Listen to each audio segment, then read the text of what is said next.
Hello and a very warm welcome to all our viewers. My name is Lara and we're here at Bite Me Burger in DIFC. Now joining me this morning is a very, very special guest. And of course we're talking about none other than Kanzy Defrawy, the amazing athlete as well as events manager, coordinator, organizer. How do you like to be referred to as? There's not a specific title that I like to associate myself with because I do so many different things. Which we'd love to know more about. So could you share those with us and the audience that's watching us? Yes, of course. So just to go back a little bit, I'm Egyptian. I grew up in Egypt. And I graduated from French high school. Okay. And I started playing professional squash at a very young age. So I started at 7, but then I started playing professionally at 12.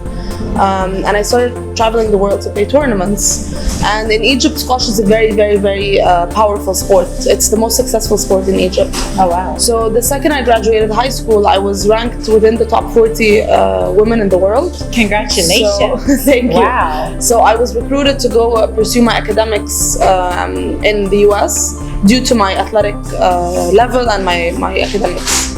Whereabouts in the US? Connecticut. That's just outside New York. Yes, amazing. Exactly. An hour away. Yeah. Did you enjoy your time there? I loved it. Yeah. So I stayed there for 6 years, playing professional squash, working, emceeing, doing a lot of different things, and I moved to Dubai 2 years ago to pursue my professional career in the events industry. Amazing. So tell us a little bit more about the different business activities that you're involved in here in Dubai. So during Corona, as soon as Corona hit, I had my dream job, which was basically project manager for the Saudi Pavilion of Expo 2020. Oh wow! But unfortunately, life is really interesting because sometimes you get your dream job and it's right there, but then a pandemic hits the next day and everything just and everything no one changes. This pandemic, I tell exactly. you. Oh god. So I was really upset about the fact that I had lost such an opportunity, but then I decided to launch my own business. There was no better time to do that. I've always wanted to launch my own business, and I figured, you know what, Corona's here. This lockdown seems like it's not going away anytime soon. So I launched my own business. It's basically a digital marketing agency for influencers. So what we do is we connect brands with influencers and we manage the social media campaigns for them on all social media platforms. Amazing. What's the name of your agency? Reacher. Okay. Reacher, yeah. So we help brands get more exposure, get advertisement, get more followers on social media, get sales, just give them a lot more value, and at the same time we help the influencers get paid as well. Because when Corona hit, a lot of opportunities were taken away from people. So we also really encourage micro influencers to join our platform because we don't want just mega influencers who have millions and millions of followers because they always have the opportunities. But someone who has 8,000 to 10,000 followers, they don't necessarily get the opportunities to represent brands. That's true. So we really encourage them to represent the brands because at the end of the day, sometimes they have a very specific niche of people. So even though they only have 10,000 followers, those 10,000 followers are perfectly in the niche of the brand. Absolutely. So that's what we encourage, and we also help a lot of startups to because startups don't really think about advertisement on social media at that point. That's true. So we help both parties do that. That's amazing. Now, at the same time, you're still pursuing your athletic passion for squash here in the region. Yes. So tell us more about that. So when I was in the US, I was playing full-time professionally, and I reached the high career ranking of 22nd in the world and first in America. Oh wow. And then I realized that I'm 26 now, okay? But I realized 2 years ago that I didn't want my life to just be revolving around squash because what if I get injured? What if I wake up and I'm 30 and I want to retire? What are the next steps for me in my life? So I wanted to explore other parts of my personality, explore other parts of my skills and talents, and see what I can do with my life other than squash, which is what got me into the events industry as well. But squash wise, so I coach in Dubai. I compete locally and I compete outside of Dubai as well. And I'm very much into the fitness industry here. So I represent 3 gyms.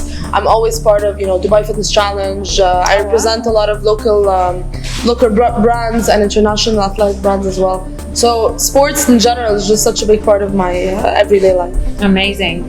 Now, being a female entrepreneur, a successful female entrepreneur here in the region in the Middle East, tell us a little bit more about your views on that. I think honestly the Middle East is growing. Females are starting to stand up, take a step forward, and women empowerment is growing really fast, and that's something that makes me really happy. I always tell people, the leader of New Zealand is a female, and it's no surprise that there's 0 corona cases there. Absolutely. So I think especially in the Middle East, females are starting to really take a step forward. Women empowerment is improving, but I think in a place like Dubai, you have all the resources that you need. Everything is literally there for you. If you have a really good idea and you go pitch it to the government, the odds are you will get the finances that you want, you will get the opportunities that you're looking for. So I think Dubai specifically, you have all the opportunities for you. Absolutely. Which is a great plus, which is one of the reasons why I moved here, because I thought it was such a big step for my career. And it's definitely going to add so much value to my development as a character as well. Absolutely. They refer to it as the land of opportunities. Yes. Yep. Now, tell us a little bit more about your involvement with the iOS platform.